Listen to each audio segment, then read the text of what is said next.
all about March Madness. Excuse me. So, the games that are going to be happening tonight is Howard going up against Wagner. They're two 16-seeded teams, and the University of Virginia going up against Colorado State. The first game that I said was going to be 6:40, and then the last game that I said is going to be at 9:10. And tomorrow, the Grambling State is going to go up against Montana State at 6:40 again, and Colorado, yes, the University of Colorado, where Coach Prime is going to go up against Boise State at 9:10. So those are the matchups that are going to be happening today and tomorrow. And then after those matchups, that's when the main brackets and the main tournament start. So might as well go ahead and talk about the first two games that are going to go down. So in my bracket, I have Montana State going over Grambling State, Howard going over Wagner, Colorado State going over Virginia, and Colorado going over Boise State.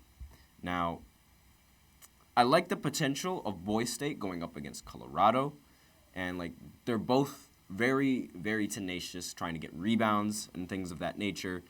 But if Boise State 3-point defense on Colorado's 3-point offense wins the day, there might even be, I feel like this game is going to go down to the wire. This is going to be one of those games where it's going to go down to the wire. But I do have Colorado winning this game over Boise State. Now, the players to watch are going to be Isaiah Stevens from Colorado State. This is his fifth year, and unfortunately, he won't sniff any All-American teams because Colorado State is in a play-in game, so they won't be an All-American. But he is a sensational lead guard, and he could just about outscore the entirety of Virginia by himself. That's what it seems like. And in his previous NCAA tournament appearance, he did not really play well in the first round as they lost to Michigan in 2022.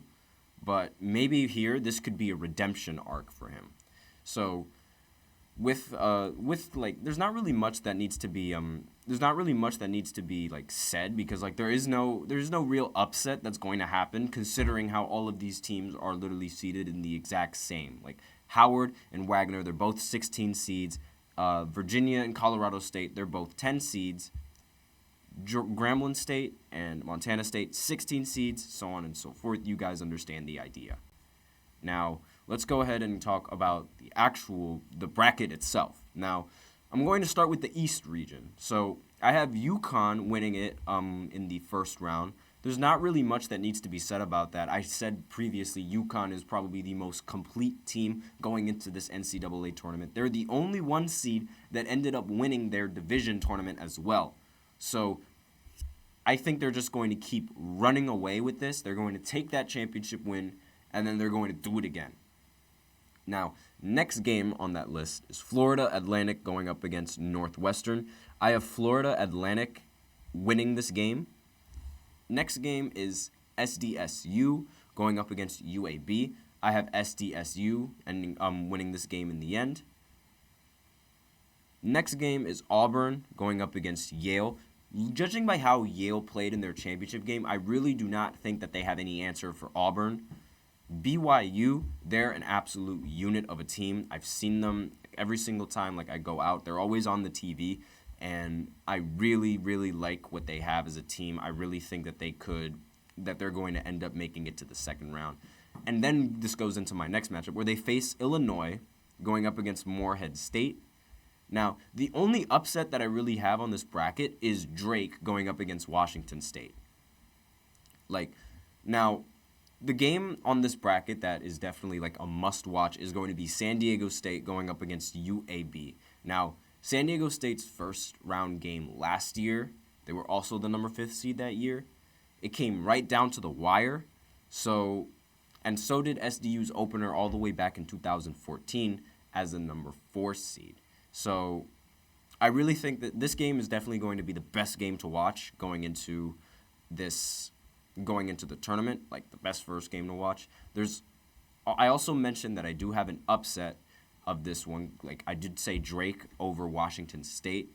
Now, this one, like, it would barely be an upset. Like, it wouldn't shock a lot of people if Drake ends up being the slight favorite by tip-off. Like, I love the Miles Rice comeback story at Wazoo, and I've got with, like, I mean, I've seen the comeback story, and, like, I understand it's a great story and whatnot, but Darnell Brody can avoid getting into, like, intimate foul trouble. Like, if he can avoid getting fouled, like, getting too many fouls, I feel like Drake would end up winning this competition. Now, the players to watch, Johnny Broome, from Auburn. I think he's a great player. I think he's a great player, and I really think that everyone should go ahead and watch the game going up against Yale. Not just because I'd like to see Yale lose, but also because I really think he's a great talent. And they've got the best. And when Yale faced Kansas, maybe they could shut down Broome. But after getting, like, the number 4th seed, despite spending much of the season ranked top 5 in KenPom, Auburn is going to be out to prove. Like, they want to prove something in this game, if that makes sense. And I feel like when teams, like, they have something to prove, they just turn on that flip switch, and it, like, let's see. Crucial PG in the chat. Who do I have winning the national tournament? Again, I've said this previously on the podcast. I think UConn is going to end up winning this tournament because they're by far the most complete team going into this NCAA tournament, in my personal opinion. They have everyone on there is a viable option. Not to mention, like, they are the only one-seeded team that actually ended up winning their sort of division tournament, conference tournament, however you want to call it. And again, that's just a plus for them, and that's going to, like, keep them moving forward. And I do not have faith in Purdue. They messed up my bracket last year. They lost in the semifinals this year. Do not have any faith in them whatsoever.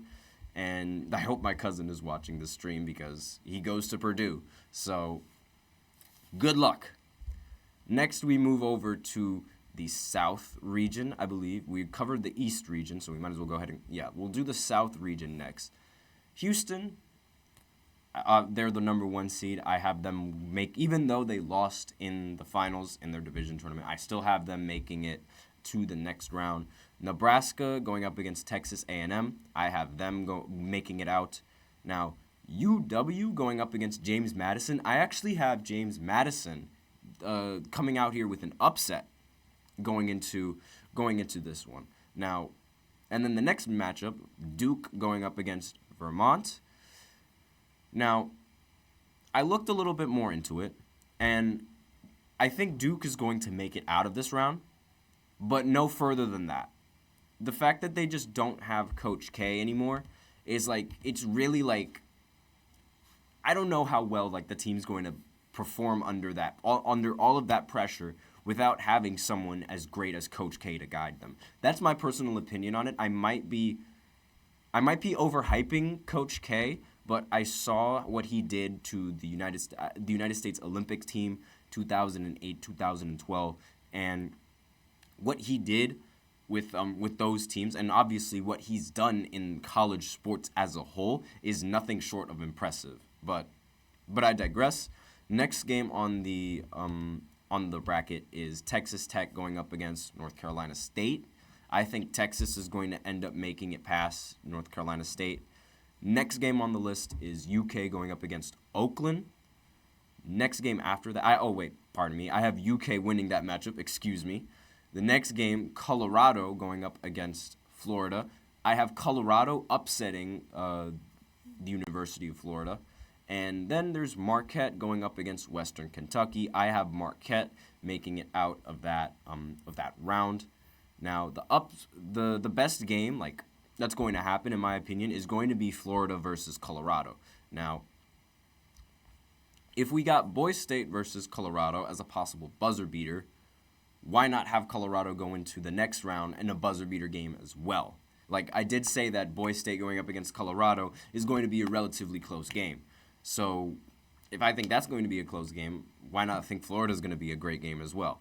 Now, I have Florida losing on a buzzer beater, but obviously, since it's March Madness, anything can happen and anyone can make a really bad mistake at a really bad time. Now, the players to watch should be Tyler Kolek of Marquette. Most of the star players listed on players to watch, they're those who just think about liable players and players that completely take over the first round. But in this case, I want to see how Kolek looks when he's on that big stage, if he plays. And he missed the final 3 games of the regular season and the Big East tournament with an injury, but Marquette has sounded optimistic that they will play him when he's in the tournament. So if he's back to his old self, they might even go on a much deeper run. So that might mess up my entire bracket completely. But let's move on to the next region, which is the Midwest region, before we run out of time. Next, we got Purdue going up against Montana State.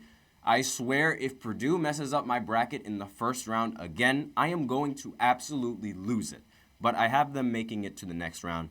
And the game after that, Utah State going up against TCU. I have TCU upsetting Utah State, even though it's not really that much of an upset. They are a 1 seed difference, but I do think that TCU has the best chances of winning.